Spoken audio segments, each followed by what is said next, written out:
네, 안녕하세요. 코인축입니다. 구독해주시고 좋아요 눌러주시 한 번씩만 부탁드립니다.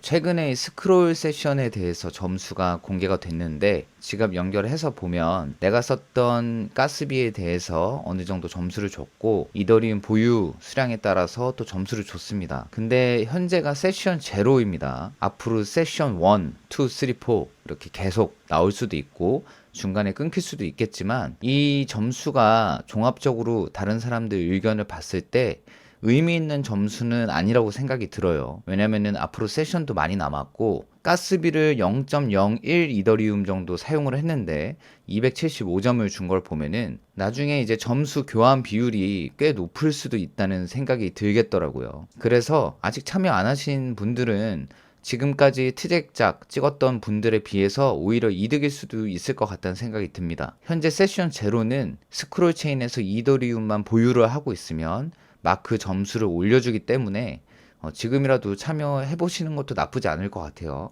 이 스크롤 세션에 대한 질문 사항들을 대충 보자면 마크는 한마디로 스크롤 체인의 본인의 점수라고 생각을 하시면 되고 매일 업데이트가 된다고 합니다. 이 세션 제로에서는 스크롤 체인에서 이더리움 또는 WST 이더리움, 스톤 요렇게만 보유를 해야 스크롤 체인 점수가 올라가는 상태입니다. 예전에 여러분들이 이런 앰비언트, 디파이에서 스크롤 체인으로 예치를 하셨던 분들도 있을 거예요. 이런 점수는 나중에 소급 반영이 된다고 합니다. 그러니까 세션 1이나 2가 나왔을 때 그때 점수가 반영이 된다고 하니까 지금 예치하고 있는 분들은 그냥 두시면 될 것 같고 새로 하시는 분들은 스크롤 체인으로 브릿지를 하셔서 지갑에만 보유하고 계시면 될 것 같습니다. 그거 이외에 중요한 내용을 좀 짚자면 꼭 공식 브릿지를 쓰지 않아도 모든 브릿지를 통해 마크 자격을 얻을 수가 있다. 이런 게 좀 중요한 내용 같고요. 선호하는 브릿지는 따로 없다고 합니다.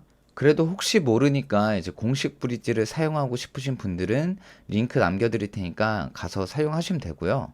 저 같은 경우에는 지금 베이스 체인에 이더리움이 있기 때문에 점퍼를 사용해서 한번 브릿지를 해보겠습니다. 자, 이런 점퍼 같은 경우에도 사용을 하면 레벨이 올라가는 구조고 나중에 또 에어드랍을 받을 수도 있기 때문에 간간히 사용을 하는 중입니다. 자, 이렇게 레벨이 굉장히 낮지만 그래도 뭐 간간히 사용하고 있습니다. 여러분들도 이렇게 하나 브릿지 사이트 하나 정해서 집중적으로 이용하면은 그 사이트에서 발행하는 토큰이 나왔을 때 또 에어드랍 많이 받을 수 있으니까 선택해서 하시는 것도 좋은 방법입니다.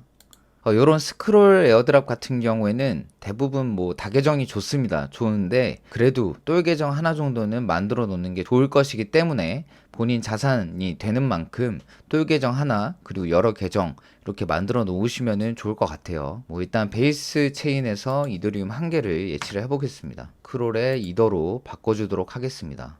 자, 이렇게 스크롤 체인에 1 이더가 들어왔습니다. 이렇게 보유만 해주시면 되고요. 다른 거는 이제 딱히 할 건 없습니다. 이제 나중에 세션 제로가 끝나고 1이나 2쯤 되면은 아마 이런 앰비언트의 스크롤 체인에 예치를 해 놓으면은 또 그거대로 점수를 받으실 수 있으실 거예요. 지금 예치해 놓으신 분들은 나중에 소급 반영이 될 거고요. 저 같은 경우에도 0.2더 정도 넣어 놓은 것 같아요. 스크롤 체인으로. 근데 기간이 한 78일 정도 됐고 요게 앰비언트도 이렇게 예치를 해 놓으면은 레벨이 올라가는 구조입니다. 이것도 나중에 에어드랍 받을 수 있겠죠. 이렇게 다른 계정 같은 경우에는 0.3개씩 정도만 오비터나 다른 브릿지 사이트를 통해서 스크롤로 브릿지를 해주도록 하겠습니다. 이렇게 다계정 작업을 좀 해놓으시면 나중에 어떻게 점수가 반영이 되고 그에 따른 에어드랍이 나올진 모르지만 귀찮아도 해놓으시면은 나중에 분명히 또 좋은 결과가 있지 않을까 생각이 듭니다. 오늘 스크롤하는 거 간단하게 찍어봤고 이제 또 스크롤과 가장 기대되는 프로젝트 중 하나의 리네아입니다. 리네아도 지금 예치작이 시작이 됐죠. 요것도 이제 비슷한 시기에 시작이 됐는데 요 리네아 관련 영상은 또 여러 분들이 다루고 있으니까 아직 예치하지 않으신 분들은 따라서 예치해 보시면 좋을 것 같고요. 지금 현재 그렇게 또 많이 참여할 수 있는 프로젝트가 없기 때문에 영상을 자주 올리진 않고 있는데 텔레그램 방에서는 많은 정보를 빠르게 전달드리고 있으니까 아직 오시지 않은 분들은 텔레그램 방 접속해서 같이 얘기 나눴으면 좋겠습니다. 이상 감사합니다.